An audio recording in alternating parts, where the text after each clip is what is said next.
بسم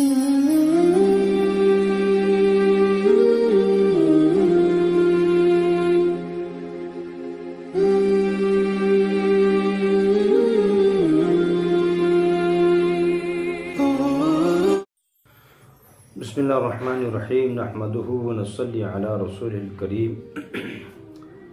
میاں بیوی کے حقوق قسط نمبر 5 گزر چکی ہیں، چھٹی قسط ہے۔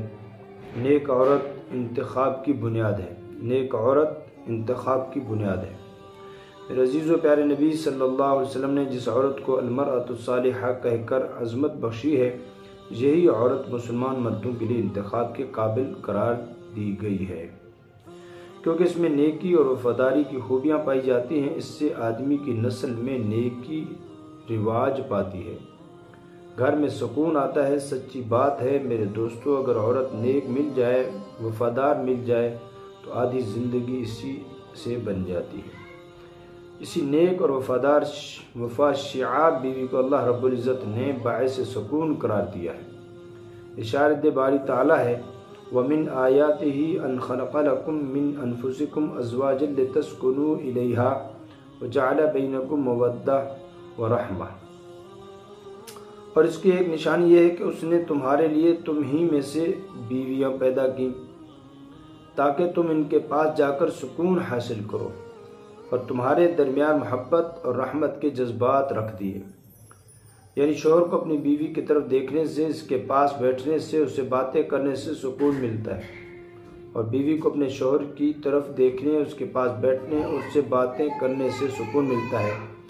کتنے تعجب کی بات ہے کہ رشتہ ازدواج میں منسلک ہونے سے پہلے نہ تو یہ اس سے جانتا تھا اور نہ ہی وہ اس کے مزاج سے واقف تھی، لیکن جیسے ہی اماں ابا نے رشتہ کروا دیا تو دو بولوں سے ایسی محبت پیدا ہو گئی، سبحان اللہ، اب تو ایک دوسرے کے بغیر دل ہی نہیں لگتا۔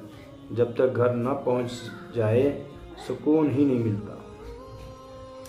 اس لیے ایسے رشتے، گھروں کا سکون جس کو حاصل ہو گیا، سب سے بڑی بات یہ ہے کہ گھر کا سکون حاصل ہو جائے۔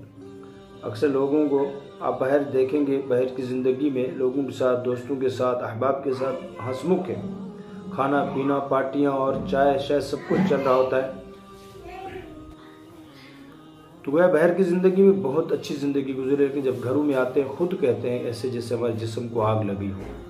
جب گھر میں آگ جل رہی ہوگی، شور شرابہ ہوگا، بد اخلاقی ہوگی، عزت و احترام نہیں ہوگا، تو پھر ایسے ہی ہوگا۔ اللہ کے رسول نے فرمایا، اگر کسی کو سجدے کی اجازت ہوتی ہے اللہ کے بعد تو میں عورت سے کہتا کہ وہ اپنے شوہر کو سجدہ کرے، اس قدر اس کا مرتبہ ہے شوہر کا اس عورت کے دل میں، کے بارے میں۔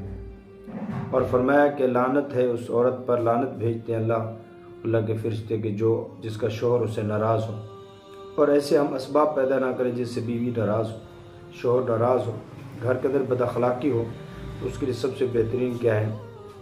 ایک دوسرے کے اوقات پہچانے، ایک دوسرے کی عظمت اور احترام دل میں ہو، اور سنتوں کا اہتمام ہو، اور حیا دل میں ہو۔ یہ چیزیں خود بخود پیدا ہوتی ہیں۔ اللہ تعالی ہمیں باحیا رہنے کی زندگی، رہنے کی عادت بنا دے، اس کی توفیق عطا فرمائے، اور بے حیائی سے اللہ پاک ہم سب کی حفاظت فرمائے۔ وآخر دعوانا الحمدللہ رب العالمین۔